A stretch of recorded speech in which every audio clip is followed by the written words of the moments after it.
30억 옥중 상속 역시 최순실 씨가 딸 정유라 씨에게 재산을 넘기려 한 정황이 담긴 옥중 편지가 공개됐습니다. 자, 본격적인 얘기를 하기 전에요. 먼저 과거 특검에 출두했던 최순실 씨의 목소리부터 먼저 들어보겠습니다.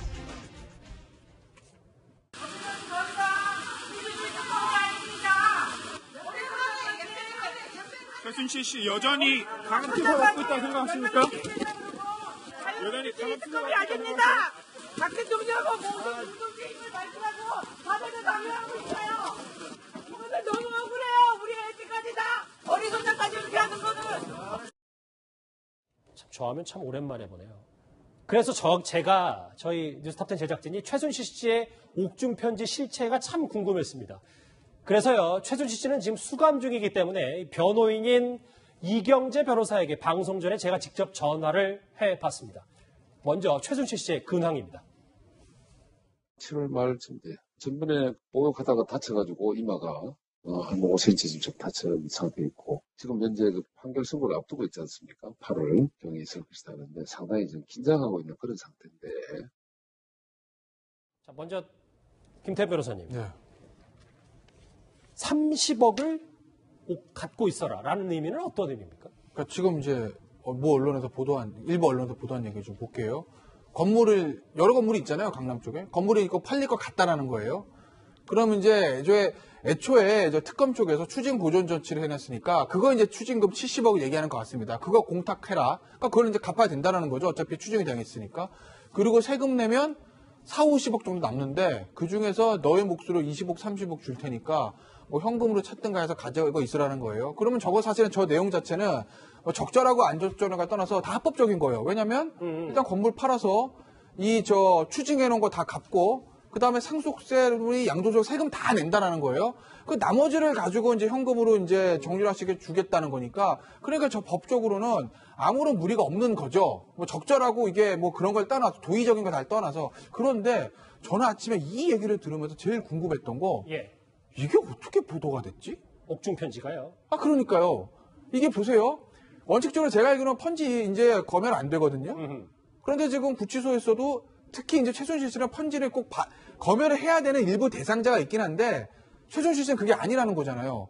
그럼 구치소에서 누가 이걸 검열하거나 보고 외부에 알려준 것도 아니고 그러면 편지란 게 은밀한 거니까 최순실 씨가 이걸 보내면서 외부에다 자 이거 알려 뭐 이랬을 가능성? 그럼 정유라 씨가 받은 다음에 우리 엄마가 건물 팔아서 나한테 30억 줬대. 자랑하려고 뭐 밝힐 가능성? 지극히 낮은 거 아니겠습니까? 그럼 도대체 이게 어떻게 저는 외부로 이게 보도가 됐는지 전 그게 가장 궁금합니다. 그 얘기를 하기 전에 한번 읽어볼게요. 건물이 곧 팔릴 것 같아서 걱정할 것 없어. 추징금 70억 공탁해놓고 세금 내면 4, 50억 남으니까 너에게 30억 가까이 주려고 하는데 일단 현금으로 찾든지 해서 갖고 있어라. 이게 작년 말이나 올해 초에 썼던 것으로 추정되는 얘기입니다. 조수임 부장. 네. 김태현 변호사가 아까 얘기했던 것처럼 결국 이게 아무리 최순실이라도 인권 침해 아니냐는 지적이 분명히 있는데요. 저도 오늘 아침부터 그게 가장 궁금했어요. 이 편지가 어떻게 통째로 외부에 유출됐을까? 왜냐하면 최순실 씨 같은 경우는 지금 국정농단 사건의 주역입니다. 그러니까 국정에 개입을 했고 또 거기에 개입하면서 이득을 취한 거예요. 우리 국민들이 최순실 씨를 용서해야 된다라든가 지금의 어떤 그 처벌이 과중하다 이렇게 느끼거나 생각하시는 분 많지 않을 거라고 저는 봅니다. 그런데 그것과 별개로 아무리 죄를 지었다 하고 그 죄가 위중하더라도 인권이라는 게 있거든요. 제가 오늘 아침부터 헌법재판소에서 그 수용자 편지와 관련한 결정문 같은 걸 다 들여다봤어요. 그런데 전두환 노태우 정부 때까지는 이 수용자의 편지가 다 공개가 됐었습니다. 그런데 민주정부가 들어서면서 이게 사라졌어요. 20년 가까이는 그게 없었던 그렇습니다. 특히 2013년에는 이런 법무부에서 이렇게까지 얘기를 해요. 교도관이 편지 내용을 부득이하게 검열할 때에는 수용자에게 즉시 통보한다. 수용자도 인권이 있기 때문이다. 이게 2013년 법무부에서 발표한 내용이에요. 그렇다면 이것이 과연 어떻게 유출이 됐을까? 이거를 우리가 의문을 갖지 않을 수가 없는 겁니다. 자, 관련해서요. 이 옥중 편지와 관련해서 이경재 변호사는 음모론까지 제기했습니다. 어떤 주장인지 한번 같이 들어보실까요? 어떻게가 이거 언론에 이렇게 빠져나가가지고 공개가 된다 하는 거고. 그러면 최가 무슨 뭐 이거 말고 또 은닉 재산이 뭐 많이 있어가지고 윤석열 총장이 이걸 빌미로 해서 더 수사를 확대해가 뭐 일을 저지르나. 저에게 동의하십니까, 김대문 변호사님? 어쨌든 윤석열 총장과 관련된 추징 관련해서 그래서 이 보도가 나온 것이다. 음모론에 동의를 하세요? 그러니까 이제 이경재 변호사의 저 음모론의 근거는 어쨌든 이거를 편지를 검열했다는 거예요. 이경재 변호사 주장의 근거는 기저에는 구치소에서 이 편지를 검열을 하고 이거를 뭐 법무부를 통해 가지고 윤석열 총장한테 보고를 하니까 검찰 쪽에서 야 이거를 언론에다가 유출을 하고 그러면은 국민들이 야 이거 최순실이 이거 자기 재산 빼돌리는 거 아니야? 뭐 이 얘기가 나올 테니 다시 한번 추징 버전을 시도하자. 뭐 이렇게 해가지고 수사를 확대하려는 음모 아니냐라고 이제 이경재 변호사는 이제 주장하는 것 같거든요. 뭐 이경재 변호사가 어쨌든 최순실 씨하고 가까운 사이였고 최순실 씨의 어떤 변호를 맡았던 사람이니까 그 변호사 입장이라고 하면 그런 생각도 할 수는 있을 것 같습니다. 근데 다만 현실적으로 저는 그럴 가능성은 지극히 낮다고 봐요. 왜냐하면 지금 최순실 씨의 재산에 대해서 어느 정도 지금 추징 보전은 지금 돼 있는 걸로 나오거든요.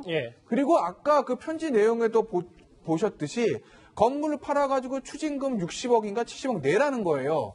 그러면 지금 최순실 씨한테 무슨 뭐 검찰 입장에서는 지금 뭐 직권남용 여기까지 다 추징보전 조치 해놓은 것 같긴 한데 실제로 유죄 판결 나온 거를 감안을 해보면 그 정도면 어느 정도 법원에서 추징 조치했던 것들은 거의 다 납부를 하는 것이거든요. 그렇다고 보면 이 상황에서 무리하게 이거를 뭐 편지를 검찰 쪽에서 입수해서 유출해가지고 수사를 확대하려고 했을까? 저는 그 가능성은 지극히 낮다고 봅니다. 알겠습니다. 음모론 얘기는 여기서 정리하고 다시 편지 내용으로 가볼게요. 이재명 차장. 엄마 최순실의 당부 청담동 빌딩 얘기를 했는데 청담사를 하는데 정유라 씨는 남양주에 고급 아파트를 구입했단 말이에요. 이거는 어떻게 봐야 되는 겁니까? 그러니까 올해 2월 말쯤에 정유라 씨가 남편과 함께 공동으로 해서 남양주에 있는 한 280제곱미터, 그러니까 한 84평 정도 되는 그런 고급 아파트를 9억 2천만 원에 구입했던 걸로 좀 알려져 있습니다.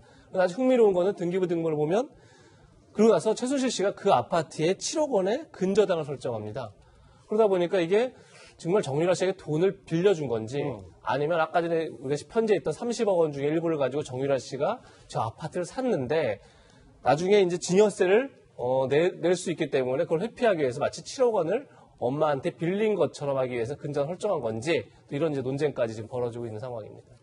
짧게 하나만 해주고 김태현 변호사님. 이게 윤석열 검찰 추정 얘기를 안 할 수가 없는 게 뭐 굉장히 많은 재산이 숨겨져 있을 것 같은 미스터리가 있다. 뭐 화면에도 잠깐 나오겠지만 그럼 이게 추징은 할 수 있고 벌금은 못 매기는 건지 뭐 이 부분도 짧게 좀 언급을 해주세요. 그러니까 윤석열 추징이랑 벌금, 뇌물 같은 경우에 벌금은 이제 2배까지, 뇌물액서 2배 정도, 한 1.5배에서 2배 정도까지는 벌금이 나오는 거고, 그 실제로 받았던 본인이 가지고 있는 것에 대해서는 추징 또는 이제 뭐 몰수 보존 조치가 되는 건데, 지금 보시면 윤석열 총장이 하는 얘기 좀 밑에 나옵니다.